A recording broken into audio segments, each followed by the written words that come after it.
Good morning, everyone. It is October 12th, 2021, and this is part 2 of my gardening tour. We're about 2 weeks away from our first frost rather, in zone 6B, Connecticut. And I'd like to give you a tour of what's going on in the garden. I've never filmed during the fall before. Here's my young persimmon tree, who's getting a little grown up there. I think that's a fire crystal or a rosianca, one of the two. You can see the echinacea is at the end of its life cycle there. It's really beautiful this time of year. I don't cut any of these seed heads back. As Pete Udoff says, the garden is beautiful in all seasons of its life, not just when it's at its peak of summer brilliance. It's really, really nice in other seasons as well. So I let all of that go until probably January, February, and then I cut it back. So this is the propagation house.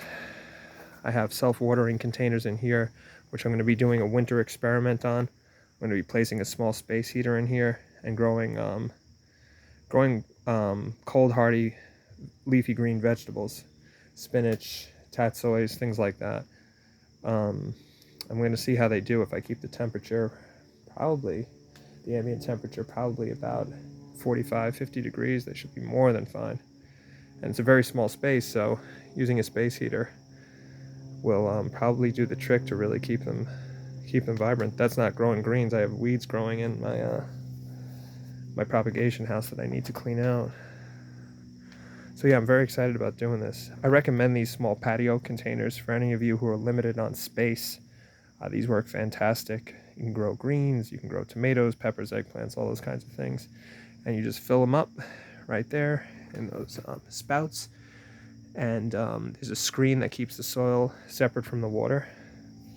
And they work fantastic.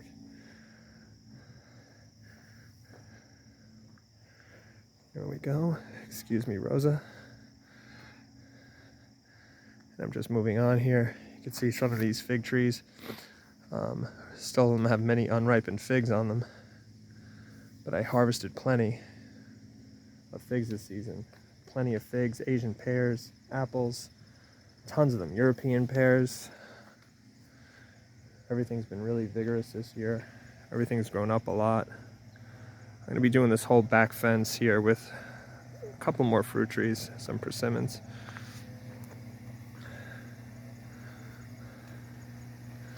And right here is my esteemed Latarula Italian honey.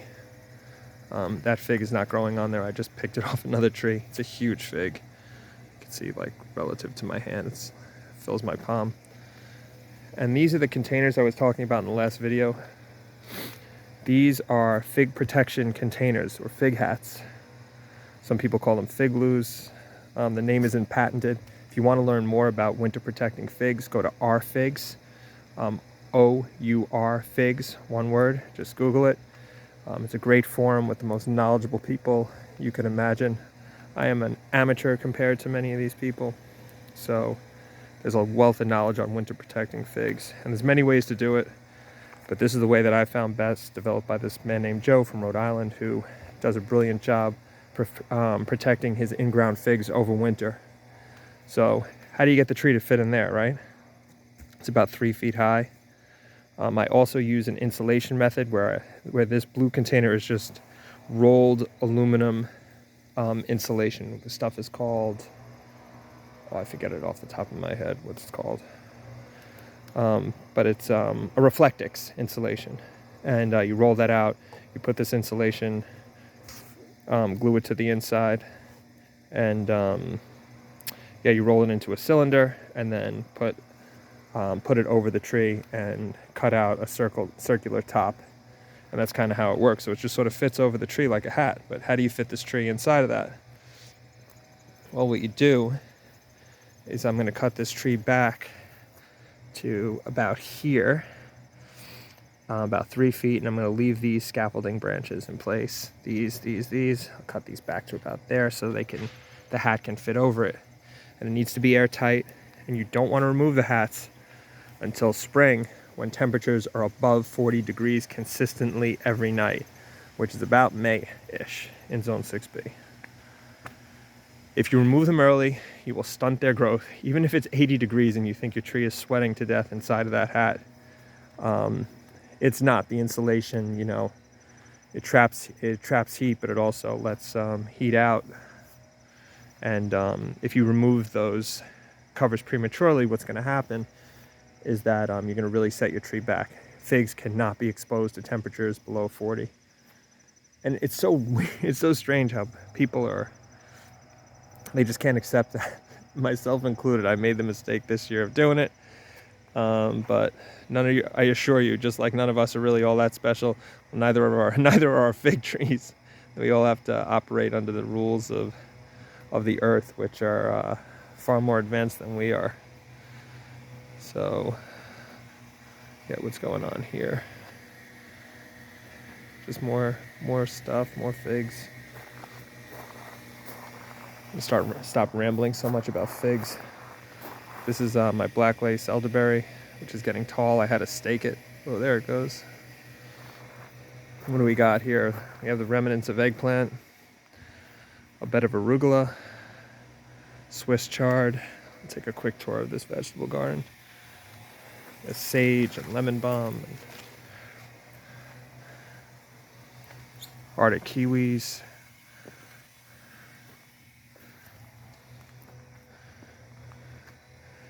This is radicchio. This is the leafing type. This is not the type that forms those tight heads. I have not had good luck with traditional radicchio. This is wild arugula. That's annual, just arugula. It's another bed of arugula. Some of these beds, I usually have a much more robust fall garden, but this year I just didn't have the time. I'm finishing my dissertation on ecotherapy to treat stress-related mental health disorders. So I'm going to be finished with that in May. So I'm just extremely busy this year. We can't meet all of our food needs on our own. During the pandemic, I had no food scarcity issues because what I did is I ordered from online sources large bags of chickpeas and lentils and flour and all kinds of things to make fresh pasta, farro, Italian barley, all those kinds of things. And, you just add all of your greens and things like that to those, and you have plenty of protein and vegetables and meet all your vitamin and mineral needs. You don't really have to stress if you can store them, and I'll show at the end of the video what I do. That's Swiss chard growing in there. It's a beautiful type of Swiss chard. Really like it. I've never grown it before. It has this, it's almost like a spinach kind of Swiss chard. It has these thin stems, and it is just like gorgeous, gorgeous, gorgeous, gorgeous. It tastes so good. And you don't have those celery-like stems on it. I just really prefer it. So we'll see how these overwinter in here. I still have to put the windows back on the greenhouse and get it all sealed up. Get it all sealed and ready. What's the temperature in here right now? It's about 70 degrees. This is an amazing fig tree right here. Here, I'm talking figs again. That's the Violet Sapor. This and the Smith have been my premier figs for the season. They are just, the Smith and the Violet Sapor, you can't go wrong. I mean, they provide a high quality fig that you'd expect to be growing in the south of Italy or in Portugal, France, Spain, somewhere with a lot of heat. I mean, these figs are just outrageous. I can't imagine why. They're mid-season, so they're not that early, but this is my Santa Rosa plum. Grew up a bit this year. My mulberry tree, which is in desperate need of being cut back. In my keyhole garden, I still have peppers here. My compost, which is growing a garden of its own. And there's still peppers on there. Yeah, I gotta really tend to this area. The comfrey there. The back fence I'm gonna remove. My raspberry canes aren't doing very, very well here. think I'm going to grow a whole bed of asparagus down this whole entire thing. I used to have a ton of perennial asparagus, and I made the mistake of trying to move it. Not a good idea. Here's a moonglow pear. These are absolutely wonderful pears.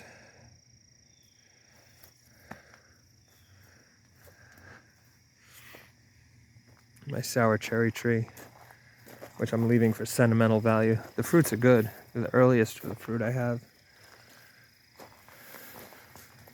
And this right here, this is a European pear. It's an Italian pear. Here I have some ripe pears growing. I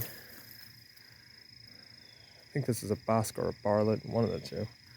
One of the first trees I put in. Definitely a rustic looking pear, really nice. Look at that. More comfrey, which I wish I didn't plant so near this bed. Well, this bed wasn't here first. My poison ivy guy took care of my poison ivy situation in a non-toxic spray. If anybody needs recommendations on the poison ivy master, just send me a message. I got a guy who'll take care of your poison ivy. He's like the hitman of poison ivy. And he does it with a non-toxic spray.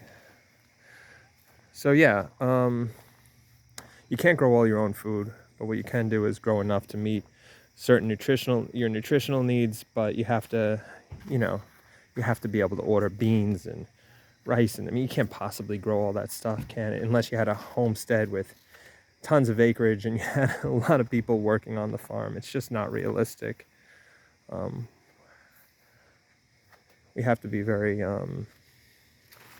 interdependent in order to be food sufficient and not depend on agribusiness to grow our food for us. But maybe they have a part to play if they can get their act together, but the bottom line seems to always win out. So we'll see.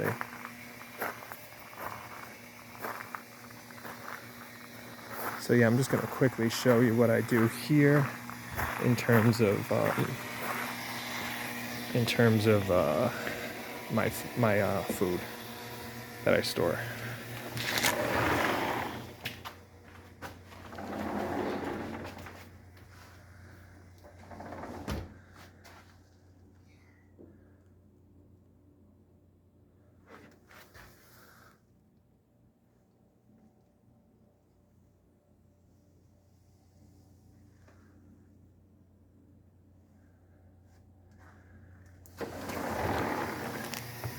So this is the deal. If you have one of those pressure cooker / air fryers, you can prepare dried beans in as little as 30 minutes. And they make better beans than if you were to soak them overnight and go through that complex boiling process. It's amazing what these pressure cookers can do. So in 30 minutes, you can have enough beans to last you and your family a week. Come out here, get your greens, boil up some pasta, and you can do what they used to call in Italy the cucina povera, which is the poor kitchen. Post-war in Italy, they had the lowest rates of heart disease in the world. I mean, you see all the centennials in southern Italy living 100 years plus. It's because of the diet,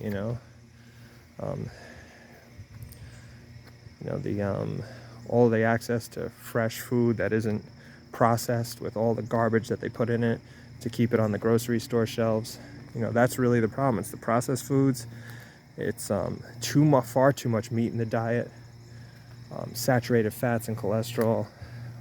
That stuff should be very small portions of the diet, if even included in the diet at all. And it's basically loaded into every single meal people eat. 3, 4, 5 meals a day of saturated fat and cholesterol and animal protein. I mean, everybody's wondering why we're so sick. I mean, you can put on a lot of bracelets and go marching, but that's not going to find a cure, because the cure isn't in these drugs, these interventions become necessary when things reach such a critical point, but really the cure is prevention. And even foods to cure. Just had an amazing hawk up there. At least I'm not tangential here. So yeah, I got a fall garden growing on. I have to I have more of my fig hats in the garage. Remember, I got to cut my trees down to about 3 feet, cover them up, and once the temperatures reach above 40 degrees at night in the spring, I uncover them, and they're about a week behind potted trees, and they produce a ton of figs, tons and tons of figs. So figs, apples, pears, you can do all that in zone 6, easy. And that's really about it, folks. I don't really have too much more. If you have any questions, you can leave them in the comments section. Probably not covering everything. I have a busy day, and I just wanted to be able to sneak in this quick fall video because I've never filmed out here in the fall before. So yeah, as you saw inside, I have my staples, my oats, my polenta, my flour, my beans.